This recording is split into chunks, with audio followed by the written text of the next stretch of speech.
Interviews with Blank. Today we have episode 4 with Jamie Kendrick, and we are going to be asking her questions submitted by the student body. Now, please do keep in mind that what is said in executive session that we are not allowed to know about because that would be a felony. If you are new here, this is an East project called the Student Advisory Board. So let's get started. Question 1. What are the concerns for the growing class sizes? Well, growth is something that is important. It is something that every school wants. It's a good problem to have. The biggest concerns are always meeting the educational needs of every student. So with growth, there are changes. Each student's needs are different. So that's constantly changing and evolving. Of course, facility comes into mind for most people when you hear student growth. As of right now, we do have wiggle room. We've not outgrown any current facilities. Maybe in the future we will. We hope so. We have a long range planning committee that they look at the future and try to come up with a plan so that we are prepared. Okay. All right. Question number 2. How do you balance a full-time job and being on the board? Oh, good one. Being on the board, it is a big responsibility, and it's not something that you can take lightly. You do, once you commit to it, you're committed. Of course, my family will always come 1st. I'm lucky that I'm in a community where my family are here and I have friends present, and my husband is great support. So most of the time, I'm always available. I help my sister and her husband with a construction company. So I'm lucky that I have that flexibility, and I'm usually able to get where my responsibility calls. Okay, question number 3. So, with there being growth, there is going to be some people moving out. Are all of student transfers normally approved? Student transfers. In the past, this was probably a bigger deal, but now we have school choice, as you know.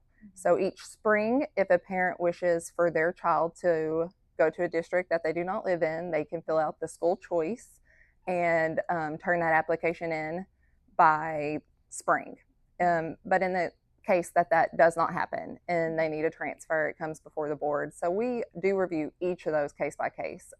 Dr. Burris does a great job at gathering the information. We look at that student's needs. We look at if we have the facility, if we can accommodate their needs at our school. So the majority, yes, are approved, but it is case by case, but not always. Okay.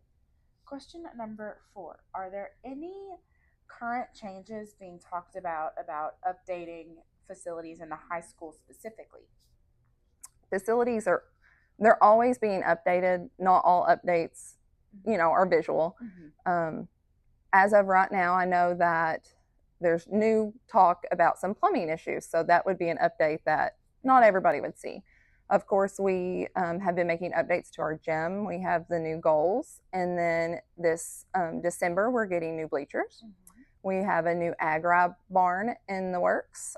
So updating, we always hope to update. Of course, the updates we would love to see are big, and we have to do what our funds will allow us to do. So it's always important that we work with the community in the future to be able to accommodate those updates. Okay. Question number 5. Do you think that in the future our school calendar will change? Now, there was talk about it like end of last year, beginning of this year, and we decided to leave it the same. So in the future, do you think that it would change to maybe a 4-day school week or something like that? I could see the calendar changing based on that group of students' needs and what works best for the community at that time. Of course, it's important for us to look at the students and make sure that we can supply the educational time that each student needs. But we also consider like extracurricular activities and the community's support in that. I think that it's always important to get parental feedback since, with younger children, it does work with their schedule.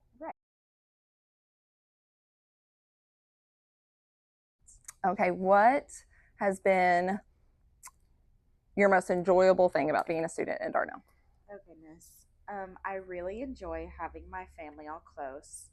Um, some work in the school district in this school, some work at the school district in not at the school district, at the schools, other schools like the intermediate, the primary, stuff like that. My siblings are here. My nephew is here. So just having everyone that close has been really nice. The community has been great. Um, we're a smaller community, so Yeah. everyone knows everybody and stuff like that. Feels like family. I know. Yeah. Okay, what do you think makes Dardanelle unique as a school district? I think that what makes us unique as a school district is the fact that everyone's opinion matters. Everyone gets a say, not just the majority or the minority. Everyone gets a say, and everyone is allowed to submit opinions. Now, whether or not those opinions are like accepted or rejected is not up to us, but it's the fact that we're able to submit those and say our opinions, and we at least know that we're being heard. I love that.